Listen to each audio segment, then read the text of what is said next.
우리 옆에 있는 성도님하고 인사하겠습니다. 간밤에 잘 주무셨습니까? 이렇게 인사하겠습니다.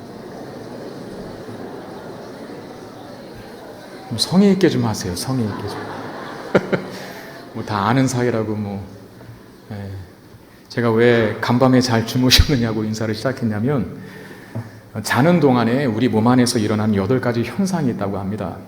첫 번째는 체온이 떨어집니다. 그래, 여러분 주무실 때에는 반드시 얇은 이불이라도 그렇게 덮고 주무셔야 건강에 지장이 없을 줄 압니다. 그리고 두 번째는 안구가 움직인답니다. 안구가. 그러니까 눈동자가 막 돌아간다는 것이죠. 한번 오늘 밤에 실험해 보십시오. 그 아이들 재워놓고 그 눈꺼풀을 한번 뒤집어 까보십시오. 그러면은 막 돌아가든. 저도 한번 그 장난을 했는데 정말 돌아가더라고요. 그러다가 저희 아들한테 한번 맞을 뻔했습니다. 그리고 두뇌가 활동을 하고, 그러니까 이 두뇌 활동은 계속된다는 것이죠. 그리고 혈압이 낮아지고, 그리고 소화가 느려집니다. 그러니까 잠자기 전에는 뭘 드시지 않는 것이 좋습니다. 그리고 잠자는 동안에 근육도 만들어지고 또 신장 기능이 느려진다 합니다. 신장 기능. 그래서 깨어있는 시간보다 소변이 덜 만들어진다는 것이죠. 이 밤새 신장 기능이 느려지기 때문에. 그리고 마지막 하나가 있는데 그게 뭐냐면, 자는 동안에 우리의 머리카락이 자라난답니다. 우리의 머리카락이 우리가 잠을 자고 있는 동안에 무의식 중에 우리가 의식하기 힘든 상황에서 자라난다라고 하는 것이죠. 여러분, 지난 시간에 우리가 보았지만 들릴라에서 삼손이 머리카락이 잘렸습니다. 그러나 그 머리카락이 다시 자라나기 시작했어요. 오늘 본문은 이 삼손의 머리카락이 자라기 시작한 후에 일에 대해서 기록을 하고 있거든요. 이따가 다시 한번 자세히 살펴보겠지만 우리가 보는 본문은 23절부터인데 지난주에 보았던 마지막 본문 구절이 22절이었습니다. 그 22절에서 왜 삼손이 머리카락이 다시 자라나는가라고 하는 기록이 있는지에 대해서 이따가 살펴보겠지만, 머리카락이 다시 자라난다라고 한 이후에 오늘 본문이 시작되는 거예요. 아시는 대로 들릴라의 유혹에 넘어간 삼손은 블레셋 군대에게 잡힙니다. 그 잡혀서 아주 비참한 신세로 전락을 하죠. 두 눈이 뽑히고, 그리고 노줄에 매이고, 그리고 감옥에 갇힙니다. 블레셋 사람들은 그들의 신인 다곤, 블레셋의 주신이 있지 않습니까? 여러 신들이 있지만 그 중에서도 가장 강력하게 믿는 신이 바로 다곤입니다. 다곤. 몸은 사람의 형상인데 이 하반신은 물고기로 되어 있어요. 이 블레셋이 해안지대에 있지 않습니까? 그러다 보니까 그런 바다 모양의 그 신의 형상도 거기 있는 것 같은데, 그 다곤 신전에 모여서 블레셋 사람들이 막 축제를 벌이는 거예요. 그 다곤 신상 앞에서 큰 제사를 드리며 즐거워하는데, 그 이유는 우리의 신인 다곤이 삼손을 우리들에게 넘겨주었다, 이것이었습니다. 오늘 본문 23절 24절 말씀을 다시 한번 보시면, 블레셋 사람의 방백들이 이르되 우리의 신이 우리 원수 삼손을 우리 손에 넘겨주었다 하고 다 모여 그들의 신 다곤에게 큰 제사를 드리고 즐거워하고, 백성들도 삼손을 보았으므로 이르되 우리의 땅을 망쳐놓고 우리의 많은 사람을 죽인 원수를 우리의 신이 우리 손에 넘겨주었다 하고 자기들의 신을 찬양했다라고 되어 있습니다. 여러분, 고대 근동에서의 전쟁은 승리했을 때 단지 우리의 군사력이 훌륭했다, 또는 우리의 전략과 전술이 먹혀 들어갔다라고 하는 차원에서만 머물지 아니하고, 자신들이 섬겼던 그 자신들이 믿은 신이 저 나라의 신을 이겼다라고 하는 그런 세계관이 있었습니다. 그러니까 두 나라가 전쟁을 할 때에는 단지 어떤 군사력의 우열이, 또는 정보력이, 또는 전술, 전략 등이 그 군대의, 그 나라의 승리를 완전하게 가져다 주는 것이 아니라 저 나라의 신을 이 나라의 신이 이겨야 되는 거예요. 만약에 승리했다면 우리 군사력이 좋았기 때문에 승리했다라고 하는 걸 넘어서 우리의 신이 저 나라의 신을 이겼다라고 그렇게 축제를 벌입니다. 오늘 블레셋이 하고 있는 것과 똑같은 것이죠. 다곤이 이스라엘의 사사인 삼손을 잡았다, 이겼다, 우리 손에 넘겨주었다. 여기 23절, 24절 단 두 구절이지만 우리의라고 하는 말이 계속 반복되는 게 보이실 거예요. 노래하는 거거든요. 찬양하는 거거든요. 신을. 그러면서 상대적으로 이스라엘 하나님을 깔보고 있는 것이죠. 깔아뭉개고 있는 것이죠. 결국은 사사 삼손이 블레셋에 잡혔다라고 하는 것은 블레셋의 신인 다곤이 이스라엘에 믿는 여호와 하나님을 이겼다, 그런 말인 겁니다. 굉장히 비참하죠? 근데 더 비참한 것이 있습니다. 이 블레셋 사람들이 삼손을 바로 죽이질 않았다는 거예요. 여러분, 굉장히 사람이 비참해지고 그 상황이 초라해지면 그냥 죽어버리고 싶은 겁니다. 야, 빨리 죽여줘라. 나 더 비참하게 만들지 말고. 그런 영화의 대목들도 보지 않습니까? 삼손도 마찬가지였을 겁니다. 한때 1000명을 죽였던, 나귀토끼 하나로 1000명을 죽였던 이 괴력의 사나이 삼손이 지금 블레셋 사람들에 잡혀서 두 눈 뽑히고, 노출 메어 있고 감옥에 갇혀 맷돌을 미는 신세로 전락했는데 더 살고 싶은 생각이 있겠습니까? 그런데 더 비참한 건, 더 참혹한 건 뭡니까? 이 블레셋 사람들이 삼손을 직결심판하지는 않고 삼손을 불러다가 자신들 앞에서 제주를 부리게 한 것입니다. 성경에 제주를 부렸다라고 하는 말이 나와 있는데, 삼손이 블레셋 사람들 앞에서, 그런데 무슨 제주를 어떻게 부렸는지는 기록하고 있지 않아서 정확한 건 잘 모르겠지만, 제가 어떤 책을 보니까 이렇게 기록을 해놨더라고요. 아마 삼손이 눈이 멀었기 때문에 그 앞에다가 장애물들을 놓아놓은 거예요. 장애물들을 놓고 가라는 것이죠. 그럼 눈먼 사람이 장애물 앞에 놓여 있으면 제대로 걷겠습니까? 가다가 넘어지고 하는 겁니다. 넘어질 때마다 채찍을 가했다는 것이죠. 그런 식으로 제주를 부리게 하고 그런 식으로 우롱을 하고 조롱을 합니다. 근데 이 광경을 보기 얼마나 통쾌하겠어요. 계속 삼손에게 당했으니까. 블레셋 사람들이 계속 삼손에게 당했으니까 지금 삼손이 그 블레셋 다곤 신전 앞에서 가장 잘 보이는 무대 중앙에서 그런 조롱을 받고 있으니, 그런 제주를 피고 있으니 이 블레셋 사람들이 얼마나 마음이 통쾌했겠어요. 이 광경을 보기 위해서 다곤 신전의 옥상에만 3000명이 모였다라고 이야기합니다. 여러분, 3000명이 얼마나 많은 인원인지 아세요? 그것도 옥상에만. 우리 교회가 본당이 2층, 3층인데 제가 알기로 1500석입니다. 아주 콩나물 시루처럼 빼곡히 앉아야 1500명이 앉을 수 있는데, 한 번에 이 2배의 인원이라는 거예요. 어디에만? 다곤 신전의 옥상에만. 아마 옥상 외에 다른 곳 이것저것 많이 모였다고 생각하면 제가 볼 때 한 2만 명에서 3만 명 정도는 모이지 않았을까. 그 2만 명, 3만 명 되는 이 블레셋 많은 군중들 앞에서 단 한 사람, 이 삼손, 이스라엘의 사사고 여호와 하나님을 한때 섬겼던 그 사람이 우롱거리가 되어 있고 조롱거리가 되어 있습니다. 참 비참한 것이죠.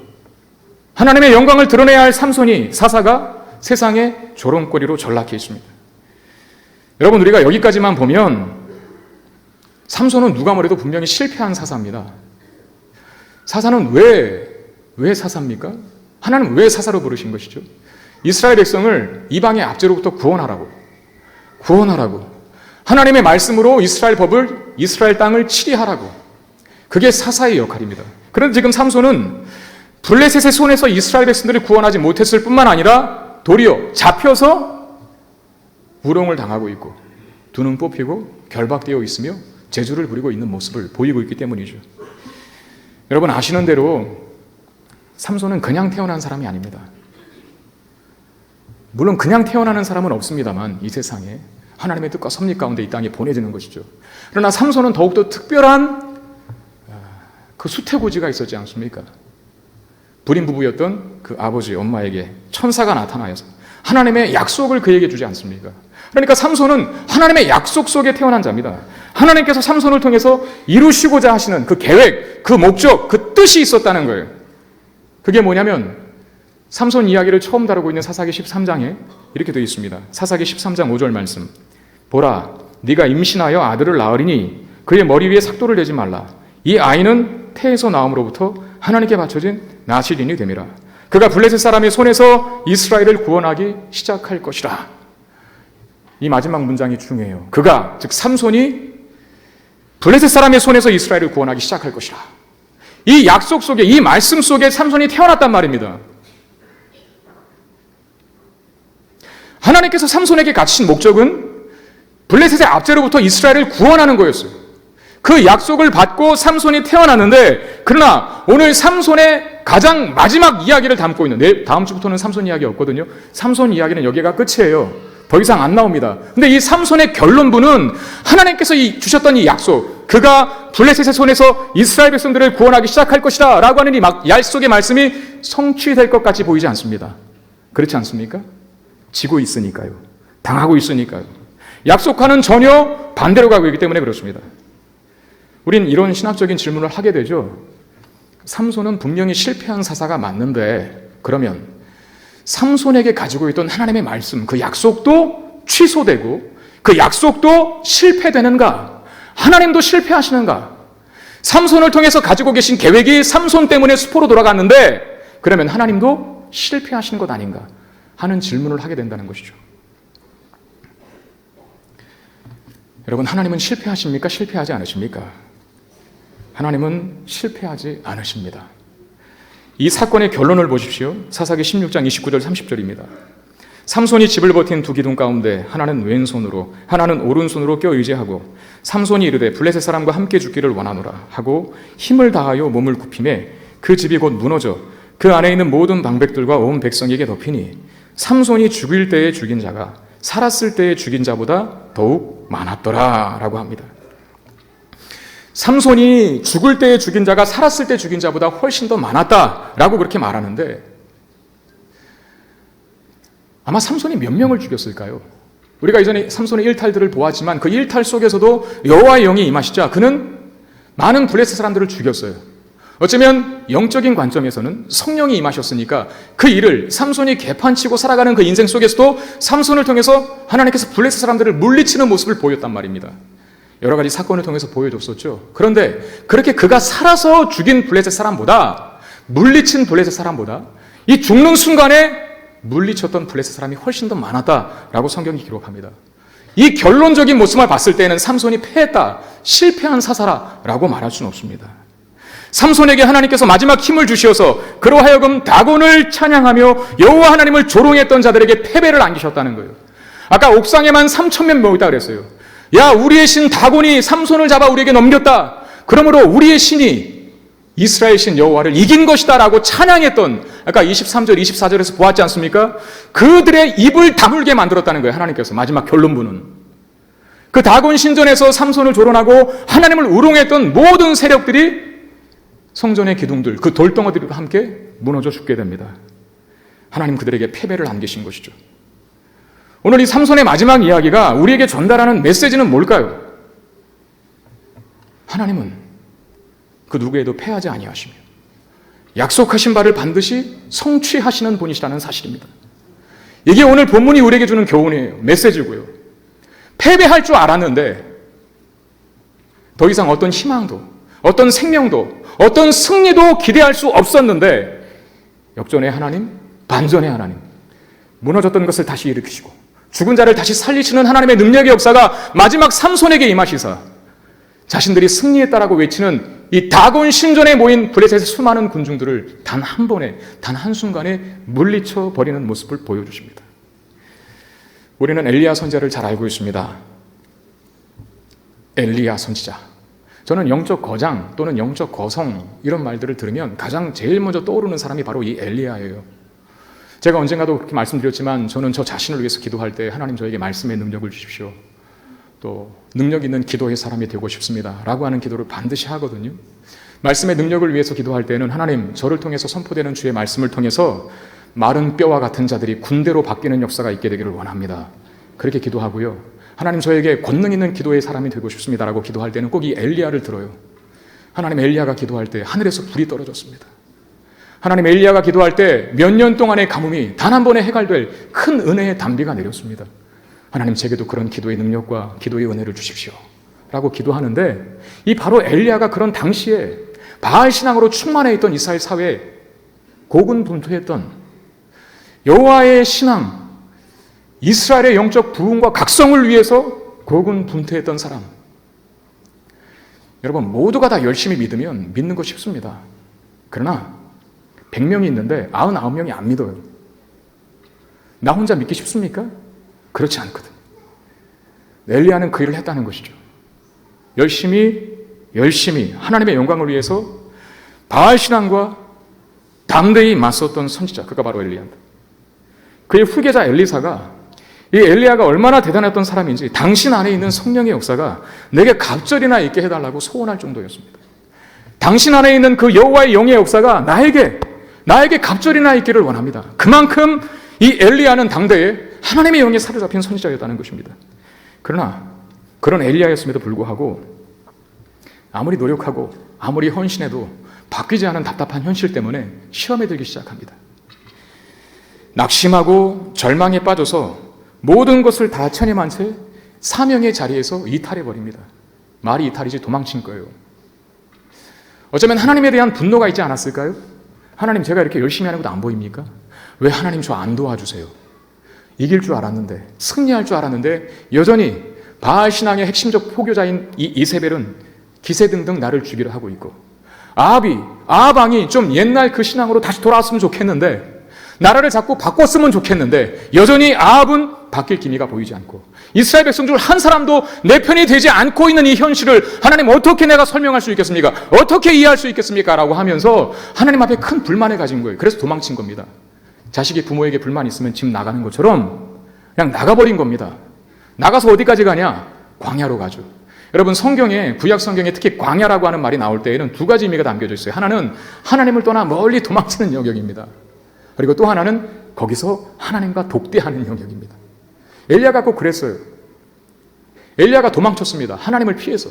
싫다는 거죠. 더 이상 사명 감당하기가. 그리고 도망치다 이제 로뎀 나무에 앉아서 하나님 앞에 죽기를 토로하는데, 그렇게 도망친 엘리야가 하나님의 낯을 피하지 못했고, 그 도망친 엘리야를 하나님 끝까지 추적하셔서 그 엘리야 앞에 나타나십니다. 그 앞에 나타나신 하나님께 엘리야가 이렇게 토로하죠. 열왕기상 19장 10절 말씀. 그가 대답하되, 내가 만군의 하나님 여호와께 열심히 유별하오니 이는 이스라엘 자손이 주의 언약을 버리고 주의 제단을 헐며 칼로 주의 선자들을 죽였음이오며 오직 나만 남았거늘 그들이 내 생명을 찾아 빼앗으려 하나이다. 그랬습니다. 여러분, 지금 엘리야가 목숨이 달아날 것을 두려워하여 이런 토로를 하고 있는 게 아닙니다.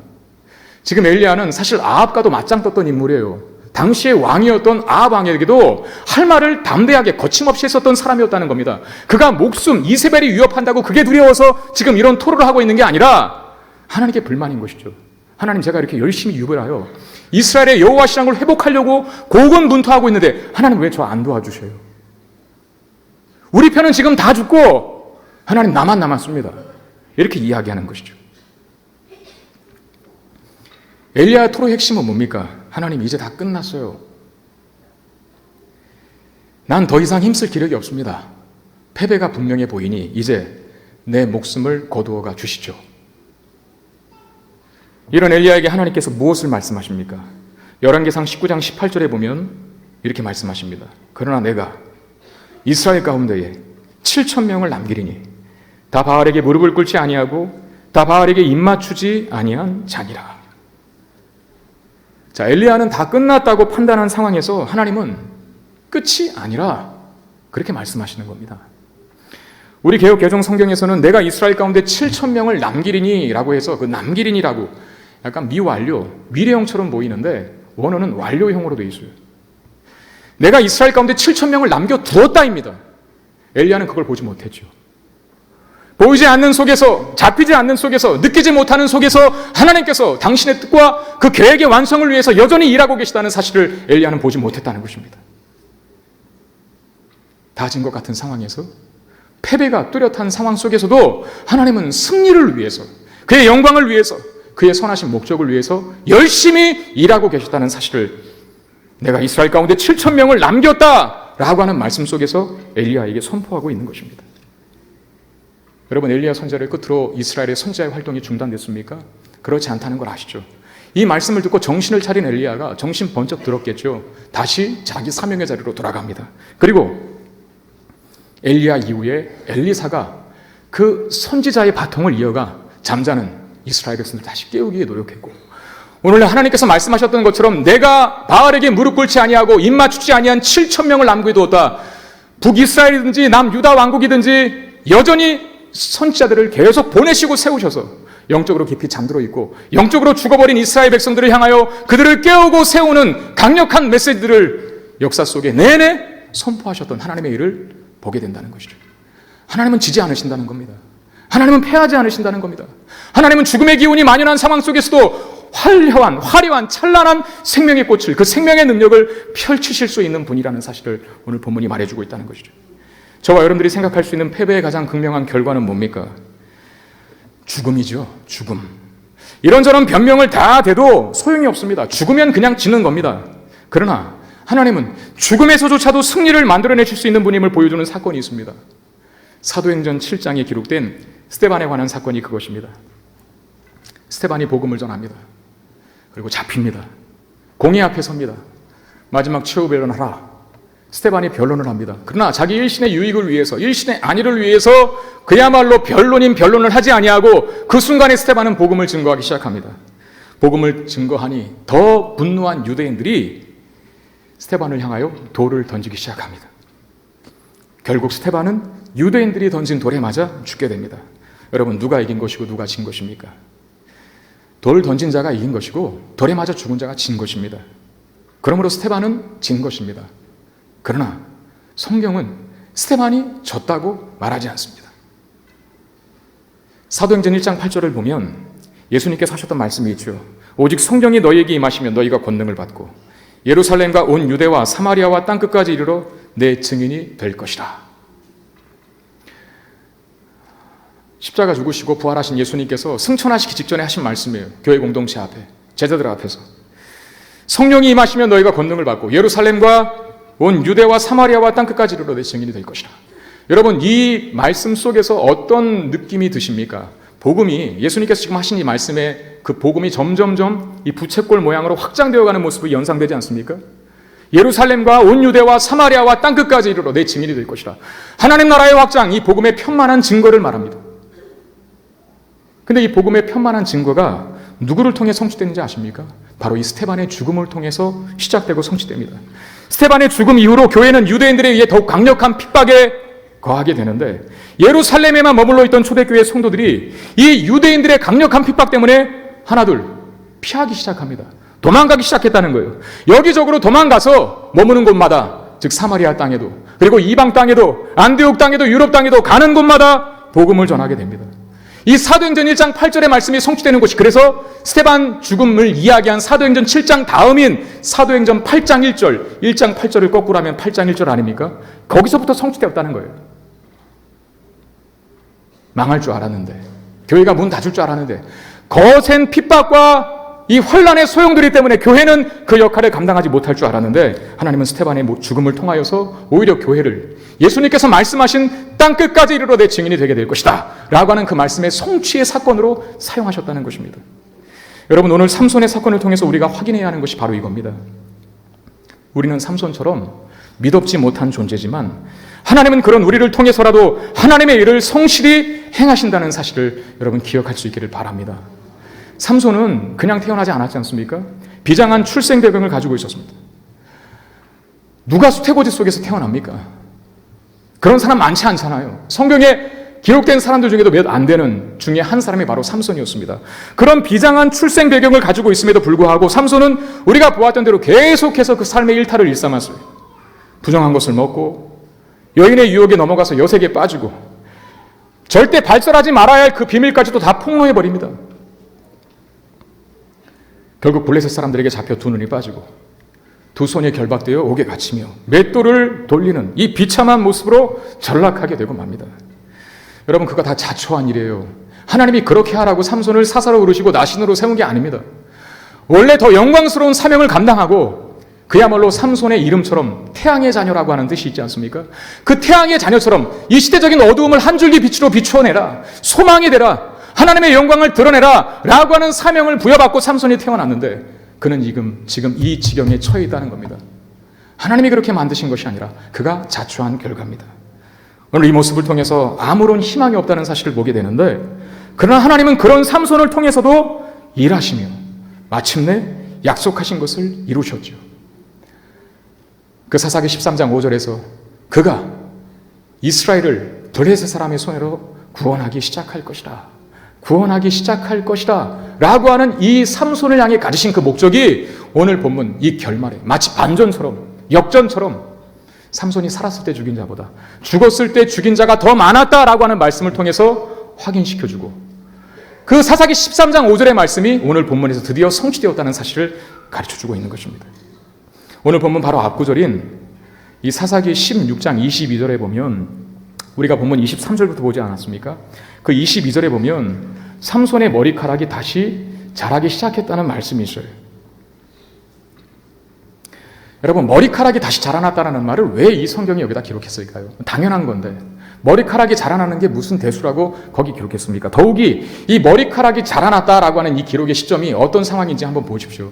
삼손이 블레셋 군대에게 잡혀서 두 눈 빠지고 머리 밀리고 노줄에 매이고 감옥에 갇히는, 그래서 초라하게 맷돌을 밀고 있는 모습이었거든요. 다 온 천지가 암흑천지였는데 마지막 22절에서는 삼손이 잘린 머리털이 다시 자라기 시작하니라 라고 그렇게 성경 저자가 기록해 두었다는 거예요.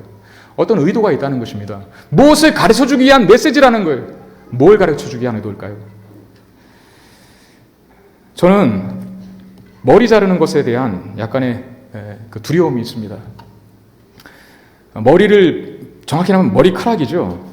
머리카락 자르는 것에 약간 까다로운 편입니다. 여러분, 제가 지금 이 머리가 그냥 된 게 아니거든요. 얼마나 많은 공을 들인지 모릅니다. 제가 김포로 이사 와서 가장 정하기 힘들었던 곳이 바로 미용실이었습니다. 뭐 식당은 있는 곳 들어가면 되고 목욕탕 김포만 아니면 아무 데나 가도 되는데, 근데 미용실은 아무 데나 못 가겠어요. 제가 심지어 어떤 생각까지 했냐면, 제가 한 2달에 한 번씩 머리를 깎거든요. 그러니까 전에 갔던 그 미용실을 다시 갈까, 다시 서울 노원구 상계동으로 돌아갈까, 그 생각까지도 했었습니다. 근데 시간이 안 되니까 가지 못했는데 결국은 3군데인가 4군데를 돌아다니다가 결국 정해서 지금 자르고 있지만, 그래도 아직 여전히 완벽스럽게 만족하지는 않고 있습니다. 저는 머리를 자를 때 보통 눈을 감습니다. 보통 남자분들은 다 그래요. 여성분들은 어떤지 모르겠지만 남성분들은 딱 앉으면 앉음과 동시에 눈을 감으시거든요. 피곤해서 그럴 수도 있고, 또는 그 거울에 비치는 그 미용사, 머리를 자르시는 분과 눈이 마주칠까봐 그 무안해서 눈을 감기도 하는데, 저도 눈을 감거든요. 앉자마자 눈을 감고 하나님께 기도드립니다. 어떤 기도를 드릴까요, 여러분? 하나님, 머리 때문에 시험에 들지 말게 하시옵소서. 그런 적이 많았거든요. 눈 뜨고 보니까 이건 뭐 제가 예상했던 머리카락이 아닌 거예요. 밸런스도 안 맞고 조화도 안 맞아요. 엉망으로 다 자라놓은 겁니다. 그 제가 어떻게 목사인데 아무 말도 못하고 수고하셨습니다 그러고 돈 내고 나옵니다. 집에 와서 거울 앞에 서 있습니다. 한참을 제 잘못 잘린 이 머리카락을 보면서 한숨을 푹 쉬죠. 그리고 이 끓어오르는 분노를 참을 수가 없었습니다. 아니, 이 잘생긴 얼굴을 다 망쳐놓을. 그렇다고 제가 다시 금융실 찾아가서 왜 이거밖에 실력이 안 되는데 미용 영업은 왜 하세요? 다시 환불해 내세요. 보상하세요. 이럴 수 없지 않습니까? 참아야 되거든요. 참아요. 그 끓어오르는 분노를 억누를 수가 없어요. 거울 앞에 선 내 모습을 계속 바라보고 있습니다. 그 순간에 하나님께서 주시는 위로가 있죠. 머리카락은 다시 자라니라. 한 일주일만 지나보자. 한 달만 참아보자. 그러면 뭐 밸런스도 안 맞아 있고 내가 원하는 모습이 아니더라도 한 달, 2주만 지나면 또 다시 정돈이 되더라고요. 참 신기하게도. 일주일만 참자. 일주일이면 다시 자라겠지. 그런 마음을 먹습니다. 여러분, 삼손의 머리카락이 다시 자라기 시작했다는 기록의 의미가 뭐겠습니까? 하나님은 삼손을 포기하시지 않는다는 뜻입니다. 머리카락이 다시 자라나는 것처럼 삼손을 향한 하나님의 은혜 또한 다시 자라나게 될 것이고 다시 부어지게 될 것이라는 뜻이에요. 여러분, 머리카락은 우리가 자는 동안에 우리가 모르고 우리가 의식하지 못하는 상황 속에서 자라난다 그랬지 않습니까? 하나님의 은혜는 우리가 다 의식하지 못하는 상황 속에서도 부어지는 것이고요. 하나님의 일하심은 우리가 눈으로 확인하지 못하는 상황 속에서도, 하나님 지금 진 것 같은데요? 하나님 이제 패배가 완연해 보이는데요? 하나님 지금 뭐 하고 계십니까? 라고 판단할 수밖에 없는 그 상황 속에서도 하나님은 우리가 의식하지 못하는 순간 속에서도 머리카락이 자라나는 것처럼 하나님의 은혜 역사는 계속해서 이루어지고, 하나님 당신의 선하신 목적을 우리를 통해서 이루시고자 하시는 그 거룩한 일들을 여전히 행하시고 계시다는 사실입니다. 로마서 11장 11절 12절에 이런 말씀이 있습니다. 그러므로 내가 말하노니 그들이 넘어지기까지 실족하였느냐? 그럴 수 없느니라. 그들이 넘어짐으로 구원이 이방인에게 이르러 이스라엘로 시기나게 함이라. 그들의 넘어짐이 세상의 풍성함이 되며 그들의 실패가 이방인의 풍성함이 되거든 하물며 그들의 충만함이리요 라고 말합니다. 여기 그들은 이스라엘을 말합니다. 그리고 그들의 넘어짐은 그들의 실패를 말합니다. 사실 이스라엘은 실패한 민족 아닙니까? 하나님께서 이스라엘을 왜 선택했습니까? 이스라엘의 원조상인 아브라함을 보면 되지 않습니까? 창세기 12장에 나오는 아브라함을 부르실 때 하나님께서 아브라함에 복을 주시겠다라고 말씀하시면서 네 민족을, 네 후손을 창대하게 만들어주겠다라고 말씀하시면서 너로 복의 통로가 되게 하겠다 말씀하십니다. 그러니까 아브라함이 그의 후손들을 통하여 민족이 되고 그 민족인 이스라엘이 해야 될 일이 뭐냐면 열방에, 이방 나라에 하나님의 살아계심을 증거하고 하나님의 은혜의 해를 증거하는 나라로 사용하도록 하기 위하여 이스라엘을 택하신 것입니다. 근데 그 일에 이스라엘 백성들이 실패했어요? 아니면 성공했어요? 이스라엘의 어떤 역사적인 시점을 봐도 한 번도 그 일에 이스라엘은 성공한 적이 없었습니다. 출애굽 때부터 한번 보시자고요. 애굽을 탈출했습니다. 마지막 10번째 재앙인 그 장자가 다 죽는 재앙으로부터 모면된 자들이 이스라엘 백성들이었어요. 그런데 홍해 앞에 딱 서게 될 때 그들은 모세에게 불평불만을 토해내죠. 사실 모세에게 한 불평불만은 하나님께 한 불평불만이었습니다. 왜 우리를 이 광야 사막에서 죽게 하느냐, 차라리 그냥 애굽 땅에 있도록 두지. 그게 이스라엘의 모습이었습니다. 그리고 광야로 들어가서도 광야 40년 동안 그들은 하나님 앞에 원망하고 불평하는 일이 전부였습니다. 여러분 아시잖아요. 출애굽 1세대 중에 누구도, 여호수아와 갈렙을 제외한 그 누구도 가나안 땅에 들어가지 못했다는 사실을. 광야에서 다 땅이 갈라져 죽고 불에 타 죽고 전염병 걸려서 죽고 맙니다. 여전히 타락한 이스라엘 백성들을 결국 약속의 땅인 가나안 땅에 들어와서도 이스라엘 백성들은 단 한순간도 하나님의 뜻과 그 말씀대로 살아간 적 없었습니다. 우리가 보고 있는 이 사사기조차도 사실은 사사기는 이스라엘 백성들이 가나안 땅에 정착하여 정착 생활을 다루고 있는 성경입니다. 잘 정착하고 있습니까? 아니면 정착 잘 못하고 있습니까? 우상을 섬기고 불순종하고 여전히 반복된 실패로 일관하고 있는 이스라엘 백성들을 보게 됩니다. 결국은 바벨론에게 당하여 바벨론 포로로 잡혀가게 되고 말죠. 70년 동안 바벨론 포로 생활을 했음에도 불구하고 깨닫고 이제 죽게 돌아와서 이제 예루살렘 성전을 재건하고 이제는 잘 믿을 줄 알았는데 여전히 그들은 실패하고 또 실패합니다. 구약의 마지막 성경은 말라기서입니다. 귀환 후 바벨론 70년 포로 생활을 마치고 예루살렘 땅으로 돌아온 이스라엘 백성들이 잘 섬겼는지 못 섬겼는지는 말라기서만 보면 압니다. 말라기 선자는 이스라엘 백성들의 하나님에 대한 원망과 불평, 불순종과 우상 숭배를 지적하는 것으로 끝이 나요. 그러니까 이스라엘 역사는 어느 한순간도 하나님 마음에 든 적이 없었다는 거예요. 그럼에도 오늘 본문에서 이 로마서 11장에서 사도 바울은 이스라엘의 넘어짐이 이방인으로 하여금 충만하게 했다라고 말합니다. 이스라엘이 실패했기 때문에, 그들의 사명 때문에 실패했기 때문에 열방에 하나님이 증거되는 그 역할이, 그 하나님의 계획이 수포로 돌아가고 무의로 끝나야 맞는데 오히려 이스라엘이 넘어졌기 때문에 열방의 주께로 더 돌아오게 되었대요. 그리고 심지어 이렇게 말을 마치죠. 하물며 그들의 충만함이리요.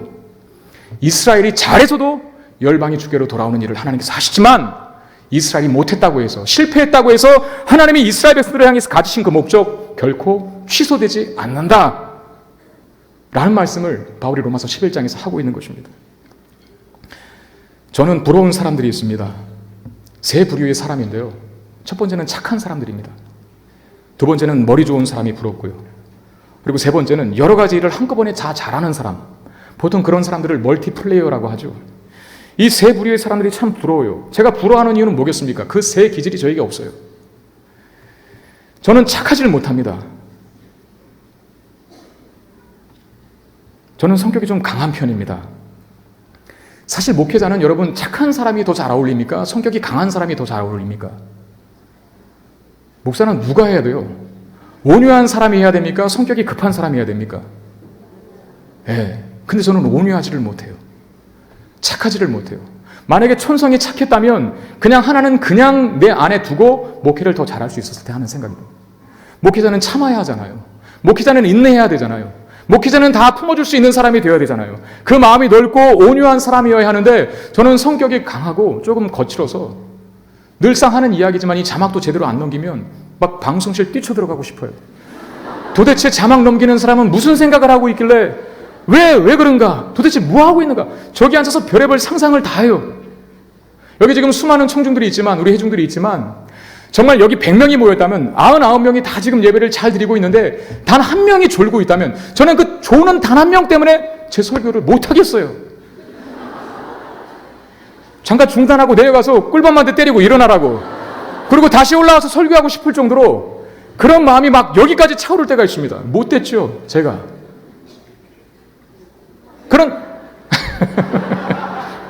그런 강한 성격을 가지고 있다는 거예요. 그래서 온유한 사람을 보면 부러워요. 착한 사람을 보면. 목회자는 착한 사람이 더 잘 어울리거든요. 그리고 저는 또 머리가 별로 안 좋습니다. 하나님께서 저를 목회자로 쓰려면 한 IQ 한 170은 해주셔야 되는데 점점 올라갔어요. 일부 예배 때는 150. 2부 예배 때는 160, 3부 예배 때는 지금 170이라고 말하는 거예요. 여러분들의 IQ를 한번 물어보시기 바랍니다. 스스로에게. 여러분들의 IQ는 머리가 얼마나 좋으십니까? 그래도 한 150 이상은 돼야 목회자 더 잘할 수 있을 텐데 공부도 잘해야 하니까요. 근데 저는 그렇다고 오해는 하지 마십시오. 2자리는 아닙니다. 3자리. 근데 제가 생각해도 머리가 별로 안 좋습니다. 참 답답하죠. 그리고 목회자는 기왕 한 가지 일보다는 여러 가지 일을 다방면에서 잘하는 게 참 좋을 것 같아요. 여러분들은 저를 하나로 대하지만 저는 여러분들 다수로 대하거든요.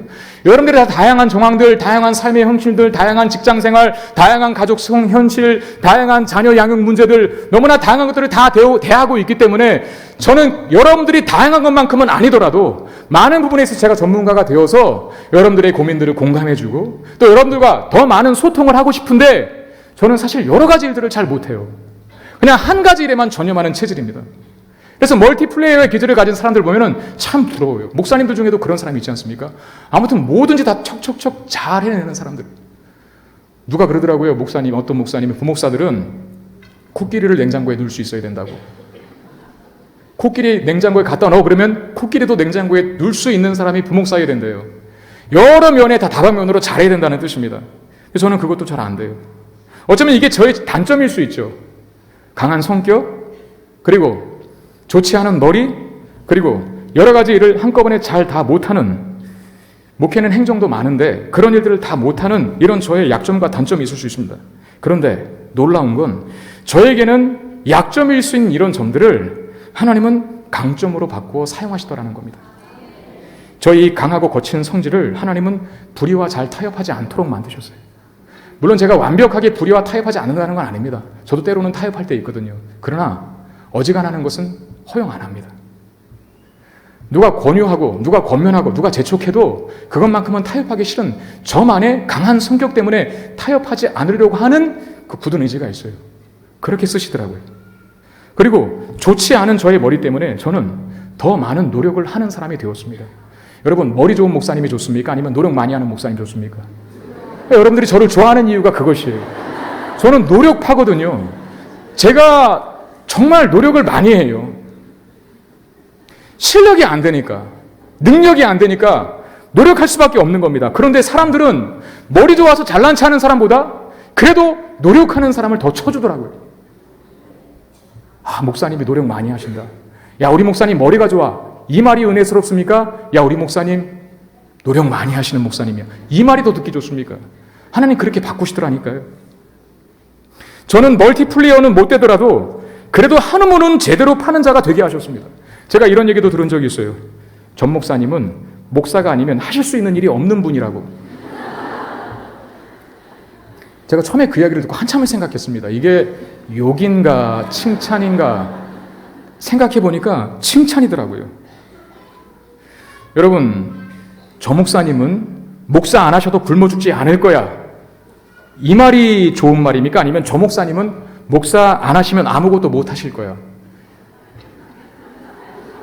잘 생각하시고 대답해 주셔야 됩니다.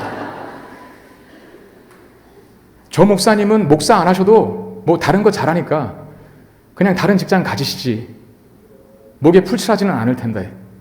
그게 무슨 뜻이냐 말입니까? 목사님은 목회는 아닌 것 같아요. 다른 거 하시죠? 이런 말이잖아요. 근데 저 목사님은 목사 안 하시면 아무것도 못 하실 거야. 이 말은 하나님이 부르신 게 맞구나. 이런 뜻입니다. 저는 그런 말을 여러 번 들어봤어요. 믿어주시기를 바랍니다. 제가 멀티플레이어는 못 되더라도 어쨌든 간에 이 목회 하나는 그냥 잘해보려고 실험하는 그 모습을 하나님께서 기뻐하셨나 봐요. 그게 성도들에게도 보인 것이죠.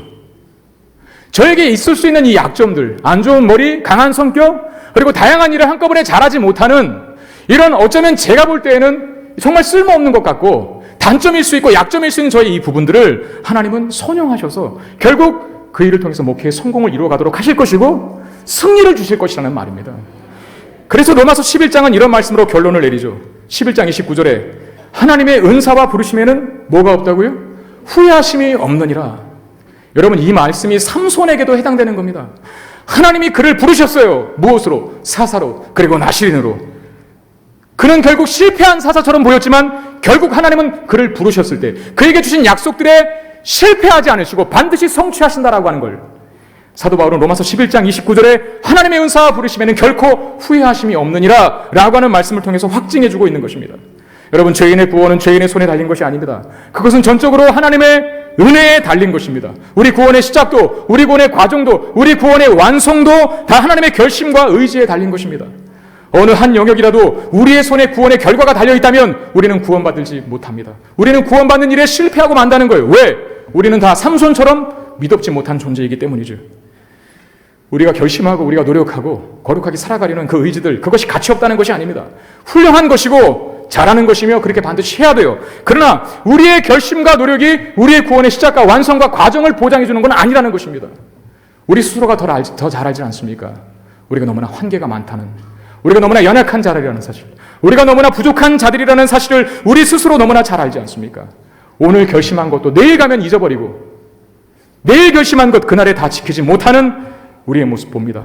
거룩하게 살아가려고 결심하기보다는 그냥 본성대로, 그냥 익숙한 대로 살아가는 존재들이 우리들이기 때문이라는 것. 그러므로 우리의 결심과 노력보다 더 큰 의지와 결심이 우리를 붙들어야만 합니다. 그게 뭡니까? 바로 하나님의 신실하심입니다.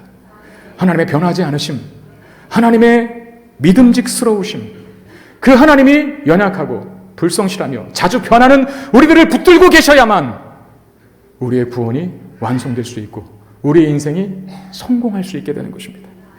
마태복음 11장 28절 30절에 수고하고 무거운 짐진 자들아 다 내게로 오라. 내가 너희를 쉬게 하리라. 나는 마음이 온유하고 겸손하니 나의 멍에를 메고 내게 배우라. 그리하면 너희 마음이 쉼을 얻으리니 이는 내 멍에는 쉽고 내 짐은 가벼움이라 하시니라. 예수님께서 하시는 말씀입니다. 여기 짐진 자는 죄의 짐일 수도 있고 인생의 무거운 짐을 지고 있는 자일 수 있어요. 내게로 오라는 겁니다. 그리고 나와 멍에를 같이 짜합니다. 여러분, 멍에라고 하는 것이 두 마리 소를 한꺼번에 묶는 틀이라는 건 잘 알고 계시죠? 예수님이 같이 하겠다는 겁니다. 너의 인생을 너의 손에만 책임지우지 않고 내가 끌고 가겠다라고 하는 것이죠.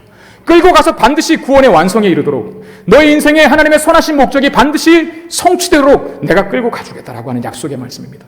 비록 그 과정은 우리가 예상한 대로가 아닐지라도 그 과정 속에는 실패도 있고 또 성공도 있고 열심히 하는 열심도 있고 또는 게으름도 있을 것이지만 결국 끌고 가시는 주권자는 주님이시기 때문에 우리는 하나님께서 목적하시고 계획하신 그곳에 반드시 도달하게 된다는 사실을 믿으시기를 바랍니다.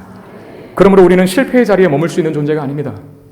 내가 만약 삼손처럼 지금 실패하고 있다면 나는 가망 없는 존재임을 확인하고 동시에 그 연약함을 확인하여 더 위대한 분, 더 완벽한 분을 붙드는 자리로 나아갈 수 있게 되기를 바랍니다.